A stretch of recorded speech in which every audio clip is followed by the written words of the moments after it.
యెహోషువ 24 19 నుంచి 24 వచనాలు చదువుకున్నాం.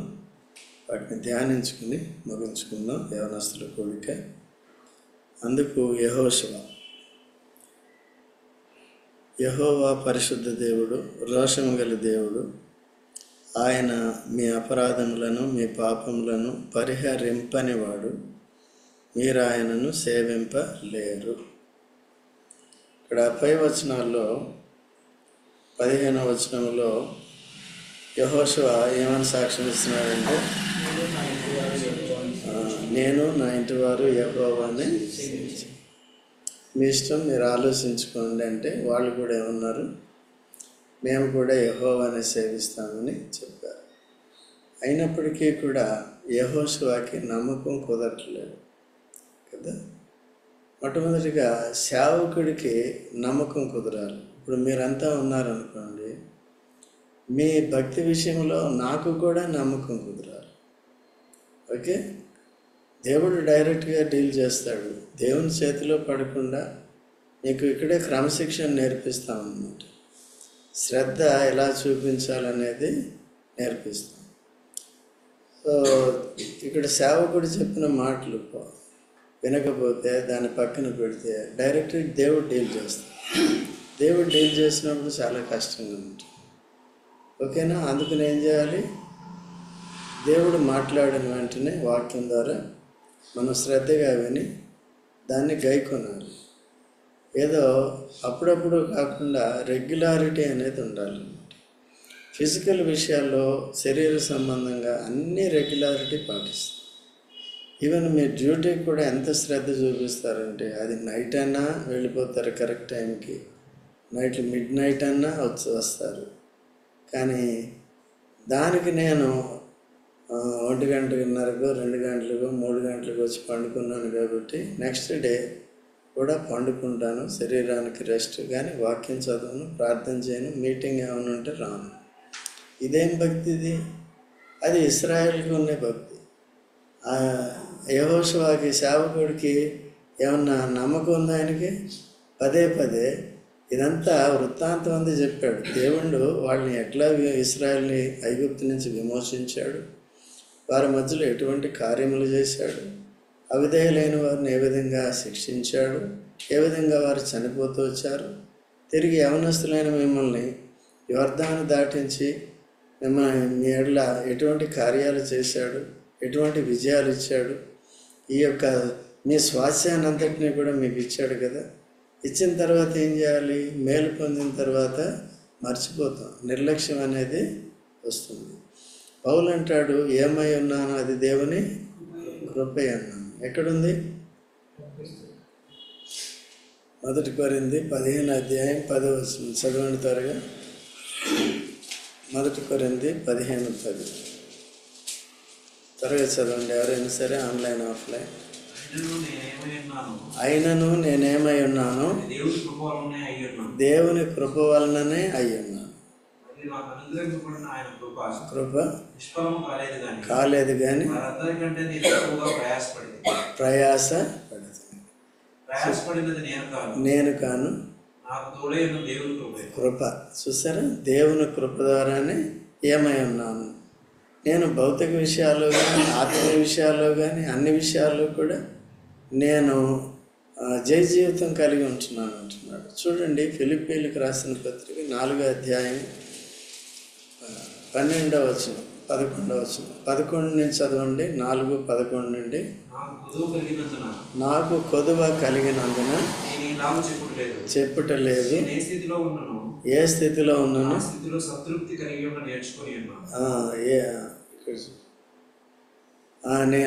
నా కొదువ కలిగి నేను చెప్పట్లేదు. ఏ స్థితిలో ఉన్నా సరే, నాకు తినటానికి తిండి ఉన్నా సరే లేకపోయినా సరే, సమృద్ధి ఉన్నా సరే లేము కలిగినా సరే, నేను ప్రభు వైపే నా గురి నిలుపుతాను. దేవుడు నాకు ఇచ్చిన పరిచర్యను నేను తుదముట్టిస్తాను. మంచి పోరాటం పోరాడతాను. నా దృష్టిని పరిస్థితుల వైపు మళ్ళించుకోనని చెప్తున్నాడు అన్నమాట. అర్థమైందా? అందుకనే అందరికంటే కూడా, అపోస్తలులు అందరికంటే కూడా ఎక్కువగా ప్రయాసపడ్డాను. అక్కడ ఆయనలో గర్వం లేదు. అది దేవుని కృప వల్లనే ఇలా చేయగలిగాను. ఎందుకంటే నేను మొట్టమొదటిగా విధేయత చూపించాను, లోబట్టం నేర్చుకున్నాను. కనుక దేవుని కృప నాకు తోడుగా ఉండి నన్ను బలపరిచి వారికంటే ఎక్కువగా సేవ చేయటానికి, ఈ లోకంలో ఎటువంటి సమస్యలు వచ్చినప్పటికీ, నిద్రాహారాలు ఉన్నా లేనప్పటికీ కూడా ఆత్మీయ విషయాల నుంచి గురి తప్పలేదని చెప్తున్నాడు. మనమైతే పరీక్షించుకున్నాం సార్, ఈజీగా తప్పిపోతాం కదా. We are gullible people, very weak people. So అట్లా వెళ్ళిపోకుండా జాగ్రత్తగా ఉండాలి. తర్వాత నెక్స్ట్ కంటిన్యూ చేయి. ఎరుగుదును ఎరుగుదును ప్రతి విషయంలోనూ అన్ని కార్యములను కడుపు నిండుటకును ఆకలి కొనియుటకును సమృద్ధి కలిగియుటకును లేమిలో ఉండుటకును నేర్చుకునేను. అన్నిట్లో ఉండటానికి నేర్చుకోవాలి. ఇప్పుడు ఐశ్వర్యవంతులు లగ్జరీ లైఫ్కి అలవాటు పడ్డారంటే దాంట్లోనే ఉంటారు. కొంతమంది అటువంటి వారు చేసిన ఫ్రాడ్స్ని బట్టి కొన్నిసార్లు జైలుకి వెళ్ళరు. ఇక్కడేమో ఎంతో లగ్జరీ, కోట్లాది రూపాయలు ఖర్చు చేస్తారు. సడన్గా వాళ్ళు పట్టుబడితే జైల్లో చాప కూడా వేయరు కదా. అయితే అపోస్తలుడు పౌలు జైల్లో కూడా ఉన్నాడు. ఇంకెక్కడున్నాడండి? సమృద్ధి కలిగి ఉన్నాడు జైల్లో. ప్రతి దానికి ఏం కావాలి? అందుకనే కేవలం ఒక సుఖానికే అలవాటు పడు. ఎందుకయ్యా ఇంత మంచిగా శ్రద్ధగా చదువుతున్నావు అంటే, నేను మంచి ఉద్యోగం సంపాదించుకోవాలి, లక్షలాది రూపాయలు సంపాదించాలి, సంపాదించి ఏం చేయాలి? లగ్జరీ లైఫ్ లీడ్ చేయాలి. బై మిస్టేక్ జైలుకి వెళ్ళాము, ఏమైంది? లగ్జరీ లైఫ్ అది వద్దు మనకి. అయితే ఈయన అపోస్తలుడు పౌలు సువార్త నిమిత్తము, ప్రభు నిమిత్తము, సంఘము నిమిత్తము, పరిశుద్ధుల నిమిత్తము, లేకపోతే లోకంలో ఉన్న వారికి పాపులకి సువార్త చెప్పే నిమిత్తము దోషిగా ఆయన దేవుని దృష్టిలో నిర్దోషి, మనుషుల దృష్టిలో, ప్రభుత్వం దృష్టిలో దోషిగా చిత్రీకరింపబడ్డాడు, జైల్లో పెట్టారు. అందుకని ఈ లోకంలో జీవించే జీవితకాలం అంతా కూడా ఏ పరిస్థితికైనా సరే, ఈరోజు బెడ్ మీద పండుకున్నాను, రేపు కింద పడుకోవాలంటే పడుకోవాలి. దేనికైనా సరే మన శరీరాన్ని ఏం చేయాలి? మనం ఉంచుకోవాలి. చూడండి, 1 కొరింథీ 9వ అధ్యాయం 25వ వచనం. 1 కొరింథీ 9:25. ప్రతివాడు మితముగా ఉండును,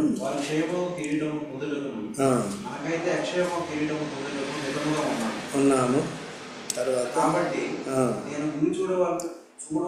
చూడండి కాను గాలిని పుట్టినట్లు నేను పోట్లాడలేదు కానీ ఒకవేళ ఇతరులకు ప్రకటించిన తర్వాత నేనే భ్రష్టుడైపోదునేమో అని ఏం చేస్తున్నాడంటే నా శరీరం నలగొట్టి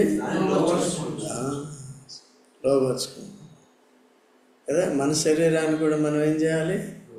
లోపరుచుకోవాలి కదా. గురి కలిగిన వారిని మనం ఉండాలి. నేను లేవాలి, త్వరగా లేవాలి, తెల్లవారిని లేవాలి. లేచిన తర్వాత ఏం చేయాలి? మన గురి భౌతికమైన విషయాల మీద ఉంటుంది. లేచిన వెంటనే నేను వాక్యం చదువుకోవాలి, ప్రార్థన చేయాలి, ప్రార్థనలో దేవుని ఆరాధించాలి, దినం అంతటి కొరకు దేవుని సహాయం కోరుకోవాలి, లేకపోతే ఏమైనా పరిచర్య ఉంటే అది చేయాలి. ఆ గురి ఉండదు మనకి. కేవలం దేని మీద ఉంటుంది?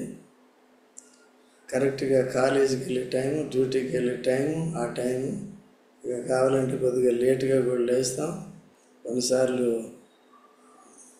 ముఖం కూడా కడుక్కుంటాము లేదో తెలియదు, కానీ పరుగు ఇట్లా అయిపోయింది లైఫ్. అలా ఉండకూడదు. ఓకే, దేవుని కృప మనకి తోడుగా ఉంటుంది. నీ భౌతిక జీవితంలో నువ్వు సక్సెస్ కావాలి అంటే దేవుని కృప కూడా నీకు తోడుగా ఉండాలి, నాకు తోడుగా ఉండాలి ఏది చేసినప్పటికీ. అందుకనే మనం అనుదినము కూడా దైవికమైన విషయాల్లో గురి కలిగి ఉండాలి. కేవలం ఇది మర్చిపోయి దాని మీద పెట్టుకుంటే లాభం లేదు. సొలొమోన్ చెప్పినట్టు అవుతుంది, వ్యర్థం వ్యర్థం వ్యర్థం. ఈ మర్చిపోయి అవే చేస్తే ఏమవుతుంది? వ్యర్థం వ్యర్థం వ్యర్థం. అందుకనే మనమంతా కూడా నమ్మకమైన వారుగా మనల్ని సిద్ధపరచుకోవాలి. ముఖ్యంగా మీరందరూ కూడా, నేను కూడా, వీళ్ళంతా భక్తి కలిగిన వారు, చేయగలిగిన మంచోడు మీరు. ఇప్పుడు కనీసం వస్తున్నారు, నేర్చుకుంటున్నారు, ఒకవేళ హెచ్చరిస్తే ఏం చేస్తున్నారు? చేయలేకపోయాను, చేస్తానని అట్లా మీరు సిద్ధపడుతున్నారు. మంచిదే, కాపురత్వం ఉంది కాబట్టి మిమ్మల్ని సూపర్వైజ్ చేస్తున్నారు. కొంతమంది అయితే అది కూడా లేదు కదా, ఒకసారి వస్తే ఒకసారి. అయితే మనం ఏంటంటే ఇంప్రూవ్ అవ్వాలి. డే బై డే ఏం కావాలి? మన లైఫ్.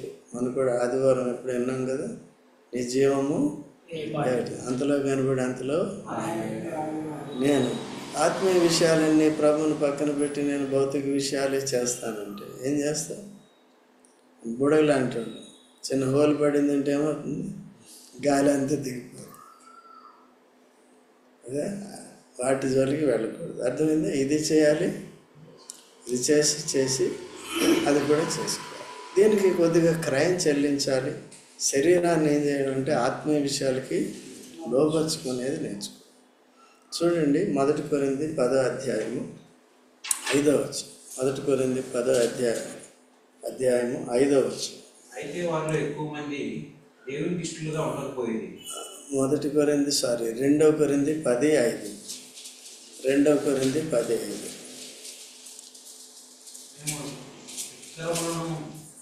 దేవుని గురించి జ్ఞానమును అడ్డగించి ప్రతి ఆటంకమును పడదోసి ప్రతి ఆలోచనను క్రీస్తుకు లోబడినట్టుగా చెరపట్టి మీరు సంపూర్ణ విధేయతను కనబరిచినప్పుడు సమస్తమైన అవిధేయతకు ప్రతిదండన చేయి సిద్ధపడి ఉన్నాము. చూసారా?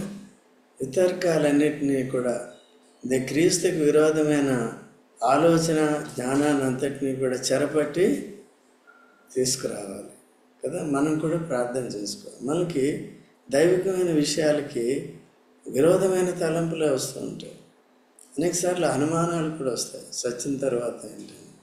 సో ఇది మన దేవుడు సృష్టికర్తను మనం అన్నాం.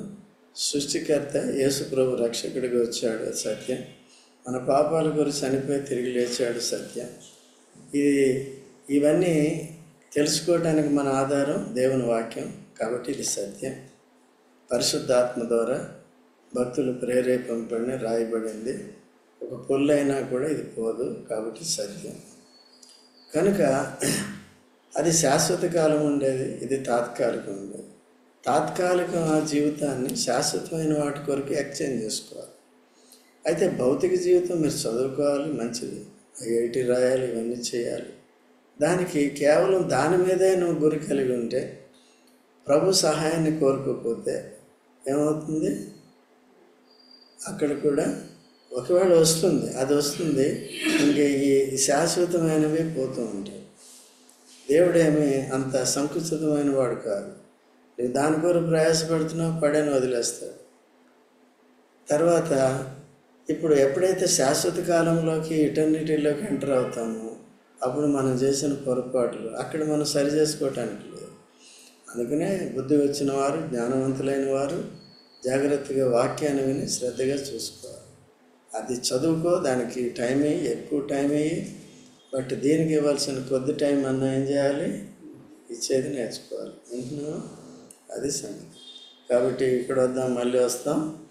కాబట్టి ఇక్కడ యెహోషువ ఏమని హెచ్చరిస్తున్నాడంటే, యెహోవా పరిశుద్ధ దేవుడు, రోషం గల దేవుడు, నీ అపరాధములను పాపములను ఏం చేయడంట? పరిహరింపడు. ఎప్పుడు పరిహరింపడు? వారు చేసే ఘోరమైన పాపం ఏంటంటే విగ్రహారాధన. త్వరగా ఏం చేస్తున్నారండి? అన్ని జనులతో సాంగత్యం చేస్తున్నారు, అన్ని జనుల స్త్రీలతో పెళ్లి చేసుకుంటున్నారు, వారి కుమారులను ఇస్తున్నారు, కుమార్తెలను ఇస్తున్నారు. అంతేకాకుండా వారి విగ్రహాలకు కూడా వీళ్ళు ఏం చేస్తున్నారు? మొక్కుతున్నారు. సో అట్లా అన్ని జనుల ఆచారాలకి ఏమవుతున్నారు? వెళ్ళిపోతున్నారు. అప్పుడు ఏమవుతుంది? వీళ్ళ దేవుడు, విమోచించిన దేవుడు, సృష్టికర్త అయిన దేవుడు, ఆయనకి ఏమొస్తుంది? రోషం వస్తుంది. కోపం వచ్చినప్పుడు ఆయన విమోచించలేడు. అర్థమైందా? ఇప్పుడు నా కోపాన్ని తెప్పించి అంకులు 100 రూపాయలు ఏంటంటే దాన్ని తిట్టి అంకులు 100 రూపాయలు ఏంటంటే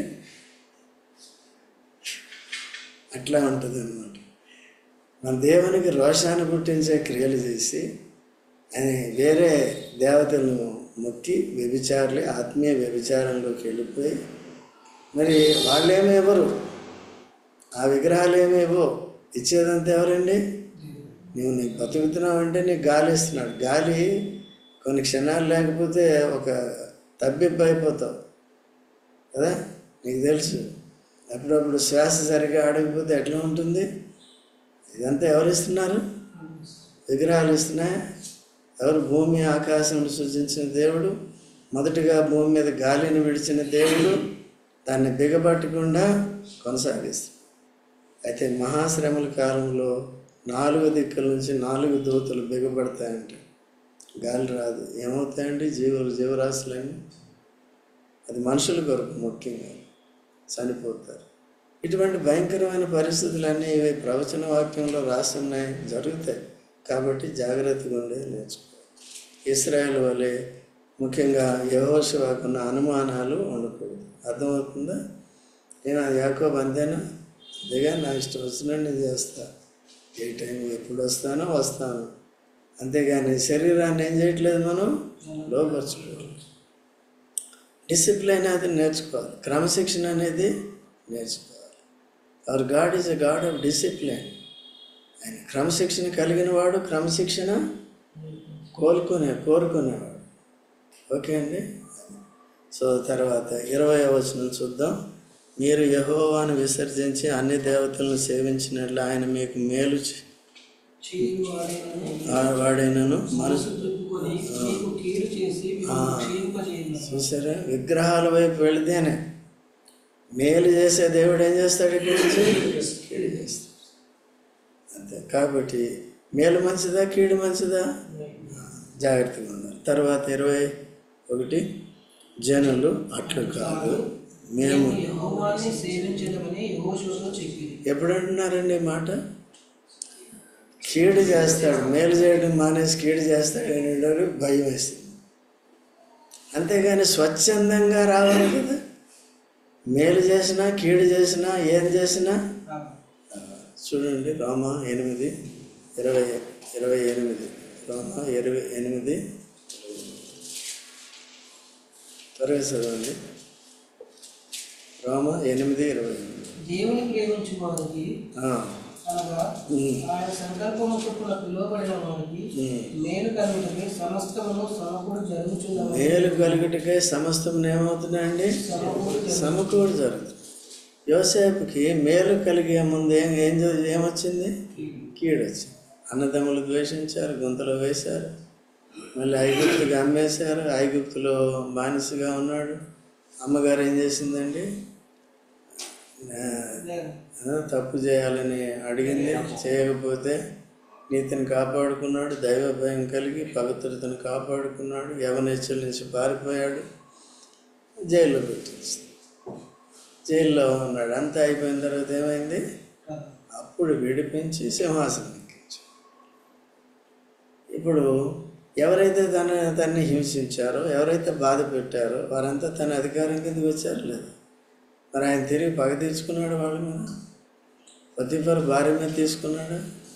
కావాలంటే తీసుకోవచ్చు ఆయన. ఇంకా ఆయనకి అడ్డు చెప్పేవాళ్ళు ఎవరు? అన్నదమ్ముల మీద తీర్చుకున్నాడు. పైగా వాళ్ళని ఏం చేశాడు? తన ఘనతలో వాళ్ళకు కూడా పాలు ఇచ్చాడు. వారితో పాటు వాళ్ళని పెట్టుకున్నాడు. పరవ దగ్గర వాళ్ళని ఘనమైనగా ఇచ్చాడు. యోసేపు అన్నదమ్ములు తల్లిదండ్రులు అంటే ఎంతో ఘనత వచ్చింది. అది యోసేపు లేకుండా వాళ్ళంతటి వాళ్ళు వస్తే అడుక్కునే వాళ్ళ చూస్తారు. యేసుప్రభు లేకపోతే మనం అంతా ఎవరు? దరిద్రులు. యేసుప్రభు ఉంటే మనం ఎవరు?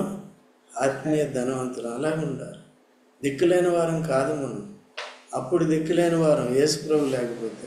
కొంతమంది ఇప్పుడు దిక్కులేని వాళ్ళలాగే ఉంటారు.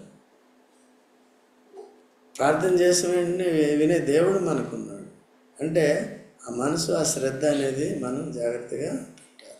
సో ఇక్కడ కీడు వస్తుందని భయంతో కాదు, కానీ దేవుడు మన బాధ్యత ఎరిగి ఏం చేయాలండి? ఇతర దేవతల వైపు వాళ్ళు వెళ్లకుండా మనం వెళ్ళట్లేదు కదా. ఇశ్రాయేలు చేసినట్టు నీ ఉద్యోగమే నీకు ఒక దేవత అయిపోయింది.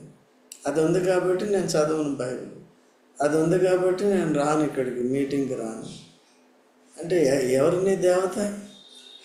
ఉద్యోగం చెయ్యాలి, డబ్బులు కావాలి కదా. డబ్బులు తీసుకొచ్చి ఎక్కడ పెట్టారు? అపోస్తలుల పాదాల దగ్గర పెట్టారు కదా. మనం దేని కొరకు పని చేస్తున్నాం? డబ్బులు కొరకు. అది కేవలం జీవనోపాధి కొరకు చేయాలి. ఓకేనా? సరే, చెయ్యి, సంపాదించు, అవన్నీ చేయి, మంచిదే. కానీ అయితే దీన్ని పక్కన పెట్టి చేయొద్దని చెప్తున్నాను. చేస్తే ఏమవుతుంది?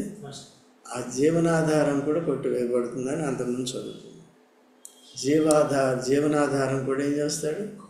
ఈ ఆధారం నీకు ఎవడిచ్చాడు? విద్యాబుద్ధులు ఎవరిచ్చారు నీకు? నీకు ఉద్యోగం చేయడానికి ఆరోగ్యం ఎవరిచ్చారు? ఇవన్నీ వసతులు ఎవరు కల్పించారు? అవన్నీ దొరికిన తర్వాత నేను యేసుని నిర్లక్ష్యం చేస్తాను, వాక్యాన్ని నిర్లక్ష్యం చేస్తాను, ప్రార్థన నిర్లక్ష్యం చేస్తాను అంటే ఏం చేస్తున్నాం మనం? ఇచ్చినందుకు మేలు చేసిన వానికి కీడు చేయి. మేలు చేసిన వాడు కీడు చేస్తే ఏమవుతుందంటే కీడు వాని ఇంటి నుండి తొలగిపోతుందంట. సామెతలు 17లో ఉంటుంది. ఓకే, తర్వాత చూసుకోండి. కాబట్టి చూడండి, జనులు అట్లు కాదు, మేము యెహోవానే మంచిది. ఆ తీర్మానం స్థిరంగా ఉండాలి కదా. ఆ తీర్మానం స్థిరంగానే ఉండాలి. తర్వాత చూద్దాం 26వ సంగతి. తర్వాత 22వ వచనం, యెహోషువ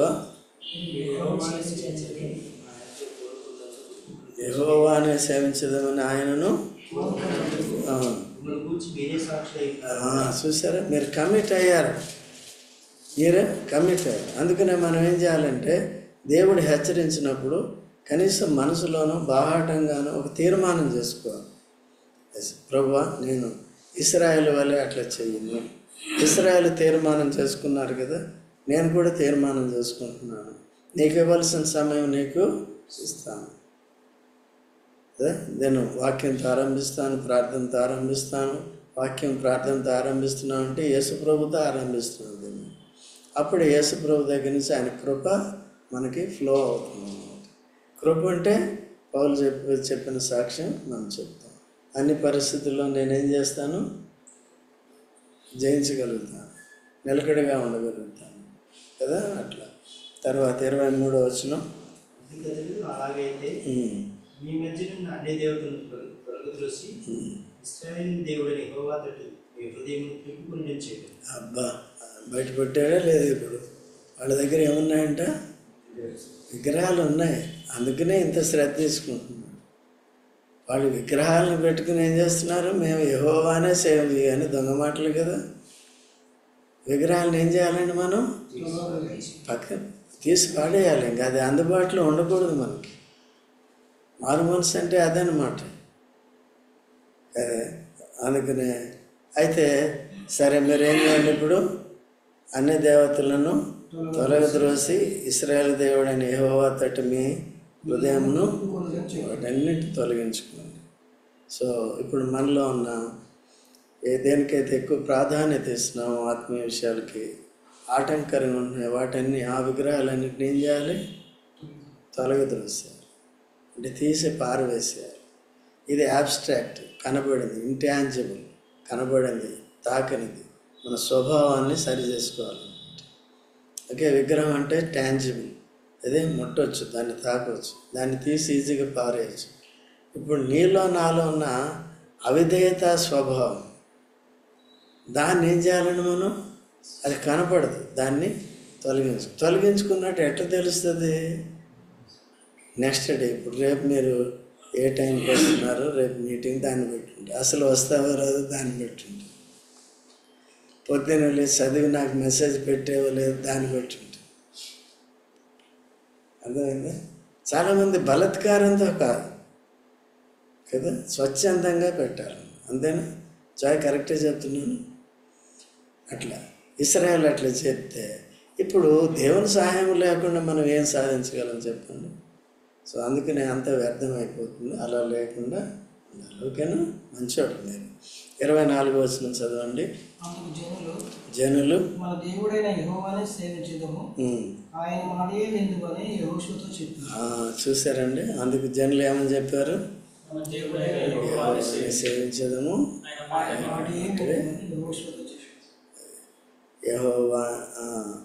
యెహోవాని సేవించాలంటే ఏం చేయాలి? ఆయన మాటలు విని ఆయన చెప్పినట్టుగా చేయాలన్నమాట. కాబట్టి మనం రూతుని చూసినప్పుడు ఏం చేసిందండి? ఏ దేవుడిని హత్తుకుంది కదా? మోయాబును విడిచిపెట్టింది, మోయాబు విగ్రహాలను విడిచిపెట్టింది, అపవిత్ర జీవితాన్ని విడిచిపెట్టింది. సో అత్త ద్వారా, నయం ద్వారా ఎవరిని హత్తుకుంది? ఇశ్రాయేలు దేవుడైన యెహోవాను హత్తుకుంది. ఎంత గొప్ప ధన్యురాలైంది కదా. అందుకనే చూడండి, మత్తయి సువార్త 6వ అధ్యాయం 24వ వచనం చదవండి. ఎవడును ఇద్దరు యజమానులకు దాసుడుగా ఉండనేరడు, ద్వేషించి. ఇప్పుడు సాతానికి దాసుడా, యేసు ప్రభుకి దాసుడా? సాతానికి లేక బెలియాలకి క్రీస్తుకి ఏమైనా సంబంధం ఉందా? సాతాను వ్యర్థమైన వాటిని ఇస్తాడు, యేసు ప్రభు నిత్యం ఉండే విలువైన వాటిని ఇస్తాడు కదా. విలువైన వాటి కొరకు యేసు ప్రభుని సేవించాలా, వ్యర్థమైన వాటి కొరకు సాతాన్ని సేవించాలా? అర్థమైంది? ఏమన్నా అర్థమవుతుందా? అందుకనే ఇద్దరు యజమానులకు సాతానికి దాసుడిగా ఉండకూడదు. ఓకే. లేకపోతే ఈ సాతాను ఏం చేస్తాడంటే డబ్బును ఎరగా చూపిస్తాడు, దానివైపు వెళ్ళిపోతుంది అన్నమాట. వెళ్ళిపోయి అంత కోట్లు సంపాదించిన తర్వాత అదంతా వెళ్ళిపోయింది అనుకో, హార్ట్ అటాక్ వచ్చి చచ్చిపోతుంది. కష్టపడి జీవితం అంతా పాడు చేసి క్రీస్తుని పక్కన పెట్టి 5 కోట్లు సంపాదించు కదా, హఠాత్తుగా హార్ట్ అటాక్ వచ్చింది, లేకపోతే అవి ఎవరు దొంగిలించారో, లేకపోతే ఏ షేర్లోనో ఏ ఊర్లోనో పెట్టో పోయినాయి, ఏమొస్తుందండి? లేకపోతే ఇప్పుడు అన్ని స్కాములు అవి జరుగుతున్నాయి కదా, ఏది సైబర్ స్కామ్ అంటారు వాటిని, ఫ్రాడ్స్ అవి, దాంట్లో పోయినాయి అనుకో ఏమవుతారు? హార్ట్ అటాక్ వస్తుంది. అందుకనే ప్రభువు నమ్ముకొని జాగ్రత్తగా ఉండాలి. ఆఖరికి ఇంకొక మాట చూడండి, లూకా సువార్త 12వ అధ్యాయం 26వ వచనం చదవండి. లూకా సువార్త 12:26 త్వరగా చదవండి. కాబట్టి అన్నిటికంటే తక్కువైనవి మీ చేత కాకపోతే తక్కిన వాటిని గురించి మీరు చింతపనేలా ఊలే లాగు ఎదుగుతున్నావో ఆలోచించు. అవి కష్టపడవు, పడకవు, ఆయనను తన సమస్త వైభవంతో కూడిన సొలొమోను సైతము 14 అధ్యాయం. బహుజన సమూహములు ఆయనతో కూడా వెళ్ళుచున్నప్పుడు ఆయన వారి తట్టు తిరిగి, ఎవడైనను నా యొద్దకు వచ్చి తన తల్లిని, భార్యను, పిల్లలను, అన్నదమ్ములను, అక్క చెల్లెలను, తన ప్రాణమును సహా ద్వేషింపకుంటే వాడు నా శిష్యుడు కానేరడు. మరియు ఎవడైనను తన సిలువను మోసుకొని నన్ను వెంబడింపని ఎడలా వాడు నా శిష్యుడు కానేరడు. ఎవడైనా నన్ను వెంబడిస్తే ఏం చేయాలంట? సిలువను ఎత్తుకోవడం అంటే ఏంటి చెప్పండి చూద్దాం. Rahul, John, Shravan, follow. అదే ఇంగ్లీష్, అది ట్రాన్స్లేషన్ అడగలేదు. ఏం వదిలేయాలి? ఏం పాపం చేస్తావు? ప్రార్థన చేయబోవటమే పాపం. అది పైన ఉన్నాయండి. పైన ఏమున్నాయి? 25 వచ్చిన 26 వచ్చు. ఎవడైనాను నా యొద్దకు వచ్చి ఏం చేయాలంట? తన తండ్రిని, తల్లిని, భార్యను, పిల్లలను, అన్నదమ్ములను, అక్కచెల్లులను, తన ప్రాణమును సహా. దీని అర్థం ఏంటి అంటే తండ్రిని, తల్లిని, భార్యను వదిలేయాలని లేదు. ఇప్పుడు మీటింగ్ ఉంది, భార్య అంటుంది నాకు పోయి మటన్ తీసుకురా అంటుంది. లేకపోతే తల్లి ఏదో పని చెప్తుంది. తల్లి ఎక్కువ, ఏ మీటింగ్ ఎక్కువ? చాలాసార్లు చూపించారు మీరు. ఎందుకు కదా? భార్య ఎక్కువ, మీటింగ్ ఎక్కువ. భార్య ఎక్కువ, సువార్త ఎక్కువ, పిల్లలు ఎక్కువ. పిల్లలు పరిచర్యకు వచ్చేటప్పుడు డాడీ నాకు చాక్లెట్ కావాలి తీసుకెళ్ళి, ఐస్ క్రీమ్ కావాలి తీసుకెళ్ళి అంటే ఏం చేస్తామండి? అక్కడ మీటింగ్ టైంలో మాత్రమే వాళ్ళని వదిలే, సేవ ఉన్న టైంలోనే వాళ్ళని వదిలే. అప్పుడు కూడా నేను వాళ్ళు ముద్దులు పెట్టుకుని వస్తానంటే ఎట్లా? అది ఇక్కడే ఉన్నావా? ఏం చెప్పాను? ఏదో కోల్పోయినట్టుంటానంటే ఏం లేదు, మంచిగా నవ్వు వదిలేయా. ఇటు మనకు కొంతమంది నిద్ర లేదు, పడుకున్నామంటే లేవు, ఎప్పుడు లేస్తాం? ఒక గురి లేదు, బర్రీ లేదు. గురి పెట్టుకోవాలి కదా. సో ఎవరైనా మిమ్మల్ని అడుగుతారు, తండ్రిని వదిలేయాలంటే, భార్యను వదిలేయాలంటే, అది కాదు, నీకు మీటింగ్ ఉన్నప్పుడే. మిగిలిన టైంలో ఏం చేయాలి? డ్యూటీని వదిలేయాలంటే డ్యూటీని వదిలేస్తావా? ఎప్పుడు వదిలేయాలి? మీటింగ్ ఉన్నప్పుడు. అవి అంతేగాని అది చేసేవన్నీ భార్య ఉండాలి, భర్త ఉండాలి. ఎందుకే తల్లిదండ్రులు విడిచి పురుషుడు ఎవరిని హత్తుకుంటారంటే దేవుడు చెప్పిందే కదా అది. మరి ఇక్కడేముంది? అయితే ఏంటంటే వదిలేయమన్నా అంటే వదిలేయమంటే వదిలేయడం.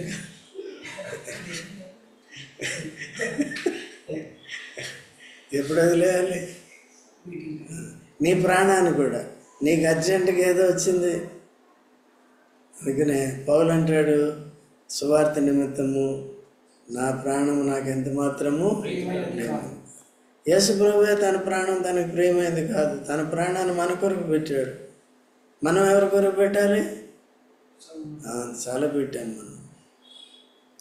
అదే కొద్ది కష్టమైతే కష్టమైపోయింది. దూరం అయిపోయింది అంకుల్, నాకు కాళ్ళు తిమ్మిరలేకపోతున్నాయంట. అట్లా లేకుండా జాగ్రత్తగా చూసుకోవాలి. ప్రార్థన చేసుకుందాం.